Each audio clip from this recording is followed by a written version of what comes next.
Hello guys, chapter number 1 की video number 7 में आपका स्वागत है। और उम्मीद है पहली वीडियो आप सारी जो है वो देख चुके होंगे।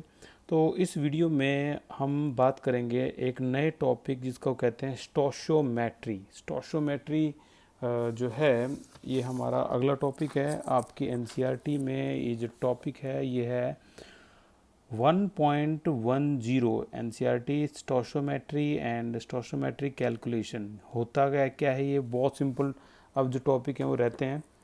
तो स्टोशियोमेट्री में हमें ये समझना होगा कि स्टोशियोमेट्रिक, ये देखो, ये जो स्टोशियोमेट्री में एक सिंपल सा वे है इनको कैलकुलेट करने का। जैसे मान लो एक नॉर्मल इक्वेशन में लिख रहा हूँ 60CH4 प्लस में O2 will give you CO2 plus H2O। तो स्टोशियोमेट्री क्या कहती है कि अगर एक इन यहाँ पर चार मॉलिक्यूल हैं, चार कंपाउंड आपके सामने 1 2 3 4, ठीक है, ये सारे कंपाउंड है। कंपाउंड और मॉलिक्यूल में डिफरेंस मैंने बताया था। अगर सेम एटम रिपीट हो रहे हैं तो ये मॉलिक्यूल होता है, और अलग अलग एटम है तो ये कंपाउंड है। तो सिंपल है।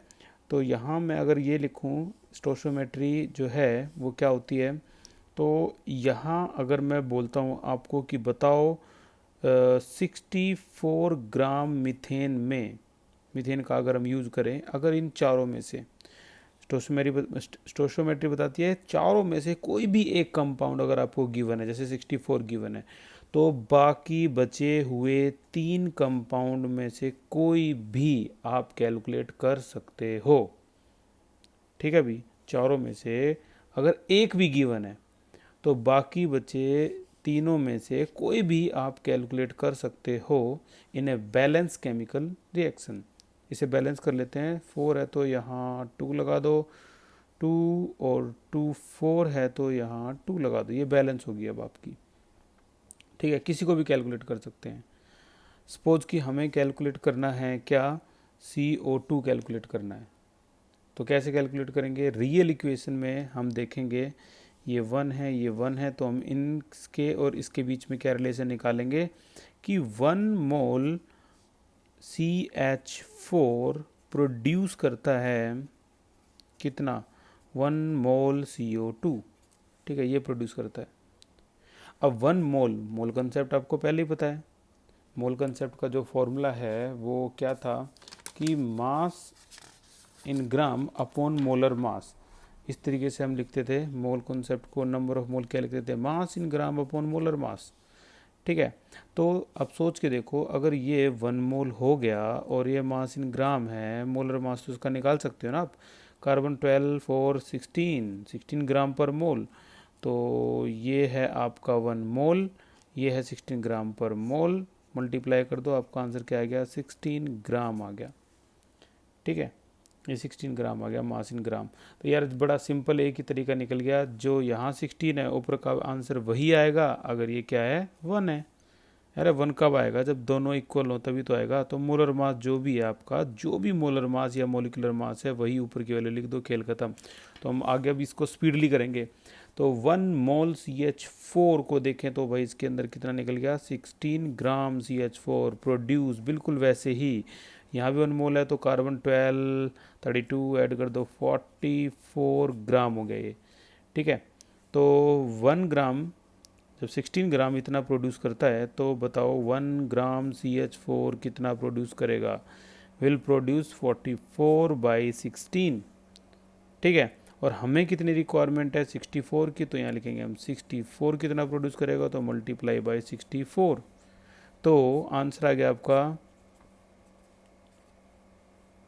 176 ग्राम। ये आपका आंसर आ गया, इतना CO2 प्रोड्यूस करेगा ये। तो मैंने जैसा कि बताया स्टोशियोमेट्री क्या है, अगर एक किसी का मास गिवन है तो ये दूसरे बाकी जितने भी आपके कंपाउंड बचते हो सभी का मास आप क्या कर सकते हो, calculate. So it is a calculation of mass in ग्राम।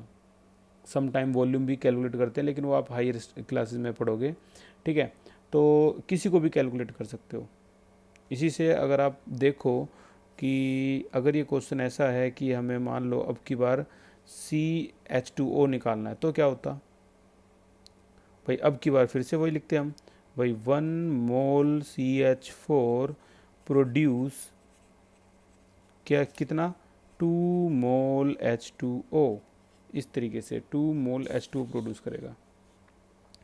तो फिर 1 मोल H2O तो वही होता है भाई 16 ग्राम जो अभी भी समझा था, प्रोड्यूस 2 मोल H2 होता है 18, 2 से मल्टीप्लाई कर दो कितना आ जाएगा 36 ग्राम। ठीक है, अब 1 ग्राम में कितना प्रोड्यूस होगा तो 36/16, लेकिन उन्होंने कितने का पूछा है 64 का पूछा है, तो ये हो जाएगा आपका 64 ग्राम कितना प्रोड्यूस करेगा तो मल्टीप्लाई बाय 64 और आपका आंसर अब की बार आ गया 144 ग्राम। इस तरह से अगर एक भी वैल्यू अगर गिवन है पूरी केमिकल इक्वेशन में तो आप बची हुई कोई भी वैल्यू आप कैलकुलेट कर सकते हो। This is called stoichiometric calculation. अब डेफिनेशन की तरफ आए कि स्टोइचोमेट्री क्या बोलती है, तो डेफिनेशन देखो इसकी क्या है। उन्होंने कहा है कि stoichiometry deals with the calculation of mass sometime volume also of the reactant and product किसी का भी involve in a chemical reaction. तो ये डेफिनेशन आप वहाँ लिख सकते हो। ठीक है, डेफिनेशन भी आ चुकी है एग्जाम में। तो स्टोइचोमेट्री के अब इतना सब डिस्कशन होने के बाद हमें लगता है कि ओ ये तो बहुत आसान है और हमने इसके सभी कैलकुलेशन सीख ली, लगभग सभी में ऐसा ही होता होगा। तो अगर आपको ये लगता है कि ये बहुत आसान है तो हम कुछ इसके क्वेश्चंस हैं इनको ट्राई करते हैं। देखो इसके क्वेश्चंस, सबसे पहले जो क्वेश्चन है, ये जो क्वेश्चन है इसमें कहा गया है कि calculate the amount of water produced by the combustion of 16 gram of methane. 16 gram methane को कंबस करेंगे तो देखो मीथेन का कंबसन CH4 है, इसको अगर आप ऑक्सीजन की वजह में अभी भी हमने वही इक्वेशन लिखी थी CO2 + H2O, और अगर बैलेंस करेंगे तो 2 यहाँ 2 लगा दो, यहाँ 2 × 4 ऑक्सीजन 4 है यहाँ पर राइट में तो यहाँ भी 2 लगा दो, होगी बैलेंस इक्वेशन। अब की बार टारगेट दे रखा है 16 ग्राम और किसको कैलकुलेट करना है, वाटर को, इसको कैलकुलेट करना है। ठीक है, तो इसको कैलकुलेट करेंगे, ये आपकी NCERT का प्रॉब्लम नंबर 1.3 है। ठीक है, NCERT प्रॉब्लम नंबर 1.3, इनको इन पर निशान जरूर लगाते रहा करो आप। देखो ये NCERT प्रॉब्लम नंबर 1.3 हम इस क्वेश्चन को कर रहे हैं, जो भी हमने सीखा है इसी तरीके से। तो कैसे आंसर आएगा, ओके ये तो हो गया आपका। अब यहाँ पर हम वही चीज़ लिखेंगे, रियल इक्वेशन क्या बताती है, रियल इक्वेशन हमें ये बताती है कि 1 मोल CH4 प्रोड्यूस करता है कितना 2 मोल H2O, जैसे अभी अभी किया था हमने। तो यहाँ 1 मोल वही 16 ग्राम हो जाएगा, प्रोड्यूस इज इक्वल टू 2 को मल्टीप्लाई करो, H2O 18 है 36 ग्राम। तो क्या हम यहाँ पर आगे चलने की कोशिश करेंगे, नहीं, ये तो हमारा आंसर है, ये तो पूछ रखा था उन्होंने। So this is our answer, हमें आगे कुछ नहीं करना है, आंसर आ गया हमारा। Stoichiometry calculation of mass in reactant और प्रोडक्ट किसी भी साइड में, अगर आपको चारों में से या पांचों में से एक भी कंपाउंड का मास इन ग्राम गिवन है तो। ठीक है, और आगे प्रैक्टिस करते करते चलते हैं, जो लेवल है वो थोड़ा थोड़ा बढ़ता चला जाएगा।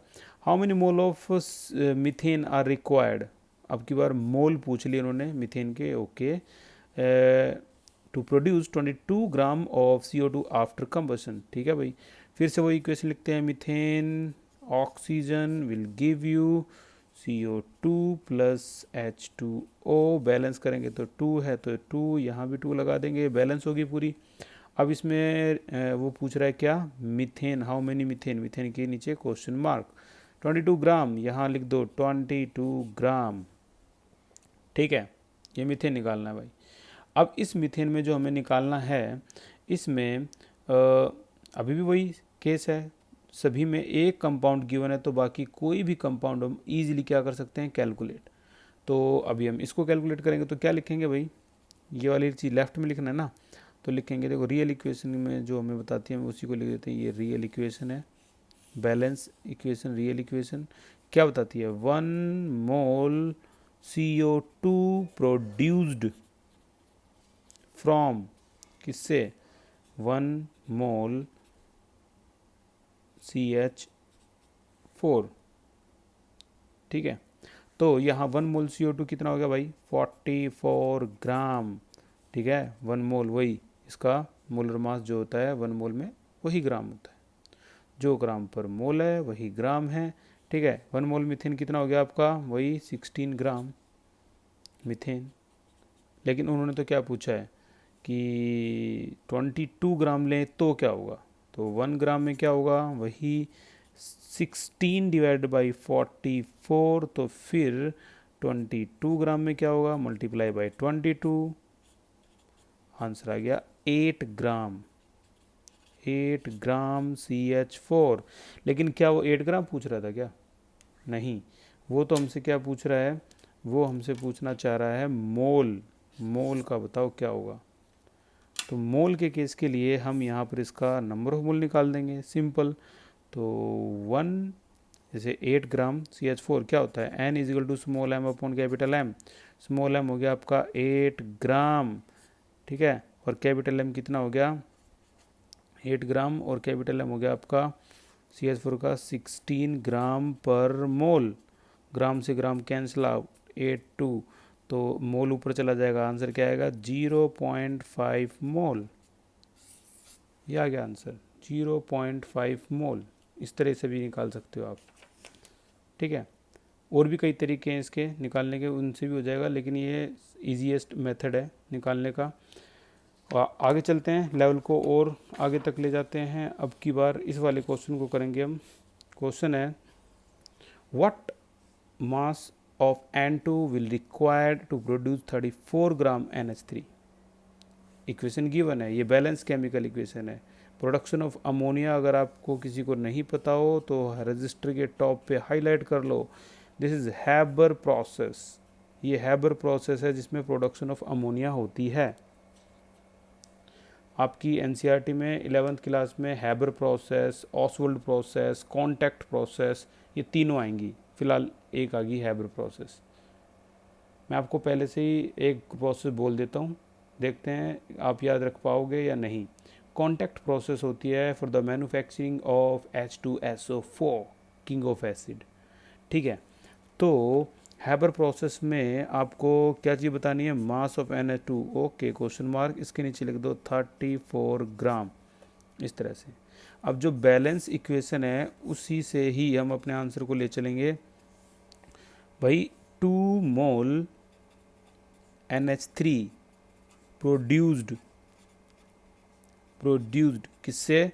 1 मोल N2। जो भी फाइंड आउट करना होता है, क्वेश्चन मार्क होता है, उसे हम राइट हैंड साइड में लिखते हैं, बस इतना याद रख लेना। ठीक है, अब 2 मोल NH3 अमोनिया, एन अमोनिया होता है भाई 17, नाइट्रोजन हो गया 14, 3 17 को 2 से मल्टीप्लाई, 34 ग्राम ऑफ NH3 कितना प्रोड्यूस करेगा ये N2 को? तो 7 14 28 ग्राम। अरे ये तो आंसर ही आ गया, इसी का ही पूछा था उन्होंने, what mass of N2 will be required to produce. ठीक है, ये आंसर आ गया। अब आपकी एक्सरसाइज का एक और क्वेश्चन है।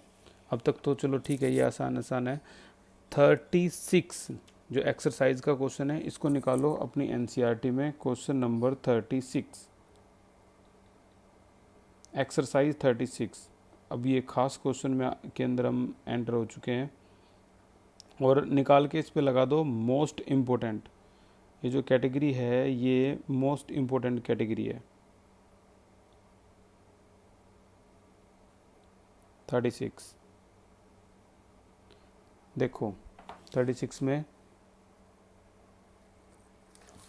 एक्सरसाइज 1.36, ये देखो, इस पे लगा देना भाई मोस्ट इम्पोर्टेंट, एग्जाम में आने लायक और मोस्ट इम्पोर्टेंट, सभी पे निशान लगाता रहूँगा। Chlorine is prepaid in laboratory by treating manganese dioxide MgO2। इसका मास एग्जाम में गिवन होगा विद एक्वस, जिसमें पानी होता है, हाइड्रोक्लोरिक एसिड, और इक्वेशन भी आपको गिवन दे दी है। ठीक है, ये इक्वेशन भी आपको गिवन दे दी है। How many gram of HCl react with 5 gram of manganese dioxide. ठीक है, तो 5 ग्राम में बताना है। देखो हमारे पास कंपाउंड कितने हैं, 1 2 3 4 5, 5 कंपाउंड और एक गिवन है, तो सभी निकल सकते हैं। ठीक है, देखते हैं इसमें क्या है। अपनी एनसीईआरटी जरूर ओपन करके रखना भाई। इक्वेशन जो दे रखी है वो है 2HCl plus MnO2 will give you 2HCl plus 2H2O plus MnCl2 plus Cl2, MnCl2 plus Cl2, ये इक्वेशन गिवन दे रखी है। ठीक है, अब इस इक्वेशन में हमें जो गिवन है वो मैं लिख रहा हूँ 5 ग्राम MnO2, 5 ग्राम ये गिवन है। फाइंड आउट क्या करना है, उन्होंने कहा है HCl निकालो भाई, HCl ये निकालो, ये गिवन है। तो मैंने पहले ही बता दिया, अगर एक चीज़ भी गिवन है तो हम उसकी बाकी बची हुई हर कंपाउंड को बड़े इजीली निकाल सकते हैं, यही स्टोशियोमेट्री है। तो ये चीज़ गिवन है, तो अब हम स्टेटमेंट क्या बनाएंगे, जो रियल इक्वेशन है उसको हम देखेंगे। ये रियल इक्वेशन ये है हमारी, पूरी बैलेंस गिवन है, तो हम लिखेंगे 1 mole MnO2 manganese dioxide react with is equal to 2 mole HCl के साथ रिएक्ट कर रहा है। अब MnO2 का मैंने बता दिया भाई, मास गिवन होगा। Mn का होता है 55, ऑक्सीजन का होता है 32, O 2 ऑक्सीजन है तो 32, ऐड कर लो 87 gram of MnO2 react with HCl का भाई देखो कितना होता है, Cl का होता है 35.5, हाइड्रोजन ऐड करो तो 36.5, 2 से मल्टीप्लाई करो 73 ग्राम। ठीक है, ओके यहाँ बैलेंसिंग इक्वेशन में क्वेश्चन में 4 मोल दे रखा है, नो प्रॉब्लम, 4 मोल लिख लो भाई। 4 मोल में अगर इसको और मल्टीप्लाई करोगे 4 से तो ये हो जाएगा आपका 6 14 146 हो गया। ठीक है, अब 1 ग्राम में कितना होगा, 1 ग्राम HCl react with 146 divide by 87, और कितने में निकालना है, 5 ग्राम में निकालना है, तो ये आ गया आपका इनटू में 5, एंड फाइनली आंसर है 8.42 ग्राम HCl। आपके एग्जामिनेशन पॉइंट ऑफ व्यू से this is most important question, equation exam में गिवन होगी, बैलेंस केमिकल इक्वेशन एग्जाम में गिवन होगी।